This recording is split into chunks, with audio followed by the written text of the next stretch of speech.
In 2017, a Hamburg police officer was responding to a call, which eventually led him to need a new kidney. He has been on the search for one ever since, and Most Buffalo's Danielle Church is joining us now with what is a selfless story about how he finally got one. Danielle. It really is, Kate. You're going to be astounded when you hear this, but 51-year-old Joe Bloom is now retired because of that incident and lives in Florida. Take a look at this. These are all the departments he served his community on for 28 years. Well, back in 2017, he was working for the town of Hamburg police. He responded to a domestic call and the suspect became suicidal. They jumped from a second story while Joe held on to him. Joe broke his arm, but due to complications also ended up in kidney failure.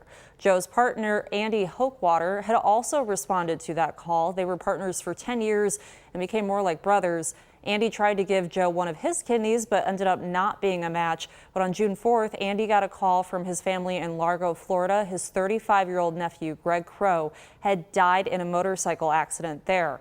His parents wanted to know if Joe still needed a kidney. Andy called Joe, and the next day, Joe had his transplant.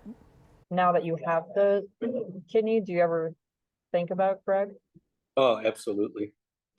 Absolutely. I'm extremely grateful for the family.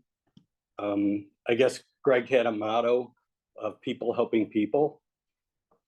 And I think his family honored him. Seems like it really means a lot to you that his family would think of you. Probably in their worst moment, for them to think of me. Joe says he talks to Greg's mother all the time.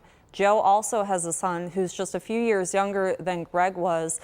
I will have more about the kind of man Greg was, and you'll hear from his uncle and Joe's partner, Andy, coming up at 5. But Kate, it's just a truly selfless thing that family did in their worst moment. I don't know that many people will be thinking of somebody else right then. It sure is, and how much it's changed somebody else's life, as well, and going on. So we look forward to hearing more a little bit later on. Danielle, thank you.